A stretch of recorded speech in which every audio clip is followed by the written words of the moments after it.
Yo les gaquettes et les gags, c'est ton Nakama Winnie en chakra et en vibranium. Et aujourd'hui, putain d'exclus que je vous apporte, puisque je vais vous parler d'un film d'animation très attendu et qui sort, à l'heure où je fais cette vidéo là, sort le 8 janvier 2020 et je vous livre déjà ma critique sans spoiler. Je tiens à préciser qu'il n'y aura aucun spoil dans cette vidéo, donc tu peux rester jusqu'au bout. On va parler de Wizwing With You ou de Tenkinoko en japonais ou en français, Les Enfants du Temps de Makoto Shinkai.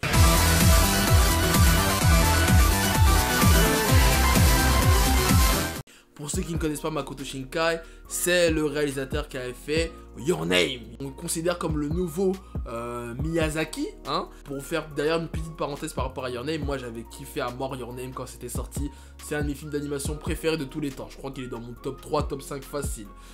Voilà. Donc bien évidemment, j'avais, comme j'imagine vous également, une énorme attente concernant ce nouveau film.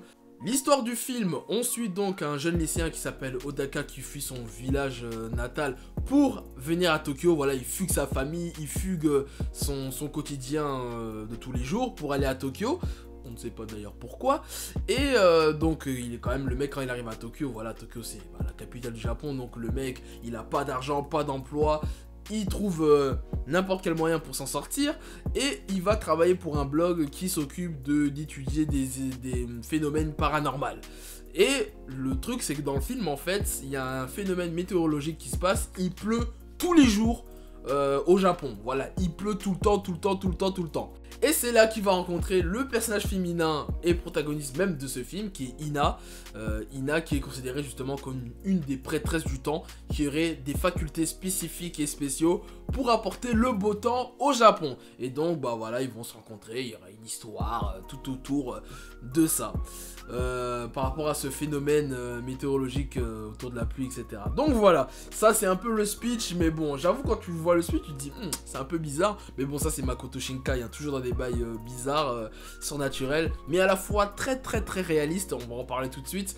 Qu'est-ce que j'en ai pensé de ce film? Bon, bien évidemment, il y aura forcément la comparaison avec Your Name, je vais vous dire tout de suite. J'ai quand même plus préféré Your Name que ce film, mais j'ai beaucoup apprécié le film dans son ensemble, pour sa réalisation, son animation, les musiques, très important. C'est du Makoto Shinkai dans le sens que voilà, pour moi Makoto Shinkai, ces films d'animation, c'est un peu le Pixar aux États-Unis dans le sens que c'est très réaliste, tu vois. Il y a ce côté animé, mais à la fois dans les détails, surtout dans les détails. Il y a un moment, il y a le héros Odaka qui mange un Big Mac, mais le détail du réalisme, et tu te dis waouh. C'est tellement ouf. En plus, moi je suis parti au Japon, du coup, il y a quelques mois là.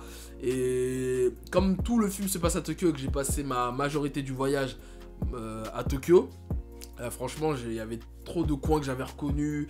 Même l'aménagement des quartiers, etc. C'est trop réaliste. Franchement, super travail. Rien à dire. Voilà, je trouve que les personnages sont assez attachants, assez intéressants. Après, concernant le scénario, j'ai trouvé le scénario assez sympathique. Le délire où il pleut tout le temps et que voilà, tout ce qu'ils veulent les habitants du Japon, c'est avoir du soleil, tu vois ce que je veux dire. Je me reconnais grave là-dedans en tant que parisien. Je peux te dire que le ciel gris toute l'année, il y en a un peu marre. Bon, à part en juillet-août où il y a le soleil, mais c'est vrai qu'un peu de soleil de temps en temps. Et en fait, ce qui est bien dans le film, c'est que tu te mets à la place des personnages, tu te mets à la place des Japonais. Et voilà, tu te dis, bah déjà, comment ça se fait qu'il y a cette malédiction où il pleut tout le temps, et ça empiète sur l'humeur des Japonais. Mais là où j'ai une petite déception, en fait, le seul point négatif du film, clairement, c'est sur la fin. J'ai été un peu déçu de la fin, c'est pour ça d'ailleurs que j'ai préféré Your Name, parce que la fin de Your Name, vraiment, c'est une claque. On va pas se mentir, quand les deux personnages se croisent alors que tu pensais qu'ils allaient plus jamais se revoir, ça t'a touché, tu vois ce que je veux dire? Tu te dis, oh non, trop chaud, etc. Il y avait ce petit truc qu'il n'y a pas dans ce film-là, justement. Même si j'ai l'impression que il a voulu refaire une Your Name bis, surtout vers la fin. Voilà, il a voulu mettre quelques petites recettes qui ont fonctionné justement dans Your Name, dans ce nouveau film-là, mais ça prend pas. Ça prend pas, en plus, je trouve un peu la fin, justement, un peu what the fuck. Je vais pas spoiler, mais concernant comment dirais-je, le développement du héros, donc Odaka vers la fin, on en reparlera quand vous aurez vu le film, vous m'en direz dans les commentaires, mais je trouve qu'il il prend des décisions assez bizarres, je trouve. Après, une des marques de fabrique de Makoto Shinkai, c'est sur, donc comme je le disais en début de vidéo, sur les lieux. Voilà, les lieux qui marquent souvent les esprits des spectateurs quand ils voient ces films. Est-ce qu'il y a des lieux marquants qui vont marquer, comme dans Your Name avec les escaliers et d'autres coins, des temples, etc. Bah, là, de tête, je dirais pas tant que ça. Mais je pense qu'il y a quand même 2 lieux qui vont marquer. Je sais pas, alors surtout, il y a sans trop spoiler, le lieu où donc Ina fait ses prières pour invoquer le soleil. Je sais pas si ce coin il existe vraiment au Japon, mais s'il existe, je pense que ça va être un coin assez touristique dans les jours à venir, ou même d'ailleurs, c'est déjà un coin touristique d'ailleurs, à l'heure où je parle, ça m'a l'air assez inaccessible. Mais bon, bref, parce qu'en fait c'est sur un toit d'un immeuble, donc c'est pour ça que je dis ça, mais bon, après je sais pas. Et la scène de fin, bon, vous verrez, il y a un lieu où les 2 personnages aiment bien y aller pour se retrouver.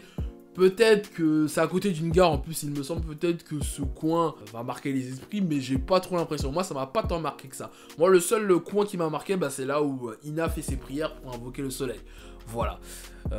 Mais bon voilà, franchement, sans trop spoiler, c'est tout ce que je peux vous dire. Mais en tout cas, allez le voir. Là, il y a des avant-premières là qui vont être diffusées. Il y a le film qui sort le 8 janvier 2020. Allez le voir, franchement, vous allez quand même kiffer. Les musiques, les personnages, l'animation surtout. Mais moi, la fin m'a assez déçu, personnellement. Je sais pas ce que vous en avez pensé. Mais voilà, je pense que si je mettrais une note au film, je pense que je mettrais un peu un 7 sur 10. 7 sur 10. Parce que voilà, comme pour toutes les qualités que j'ai dit dans cette vidéo, mais la fin m'a assez déçu. Et surtout, si vous voulez un article plus détaillé du film, n'hésitez pas à aller sur notre site internet gag.fr, où notre rédactrice Shima avait vu le film aux Utiopiales, donc une convention à Nantes, et elle vous détaille très bien le film. Moi, c'était vraiment une impression vidéo pour que voilà, vous donner un avant-goût, mais c'est vraiment, si vous voulez un avis plus détaillé, allez sur notre site internet, je vous mettrai le lien dans la description. Voilà, gag.fr, allez voir l'article de Shima pour avoir plus de raisons, ou pas d'ailleurs, d'aller voir le film. Donc voilà, c'était mon avis du coup sur Withering With You, Tenkunoki, ou Tenkinoko, pardon, ou Les Enfants du Temps. Il sort le 8 janvier 2020, allez le voir. Je vous encourage quand même parce que voilà, c'est Makoto Shinkai. Et sur ce, on se dit au plaisir. Ouais, avant de partir, n'oublie pas de liker la vidéo, de la partager et surtout de t'abonner si ce n'est pas déjà fait. Et n'oublie pas d'aller nous soutenir sur Utip et Tipeee si tu apprécies notre travail. Merci d'avance.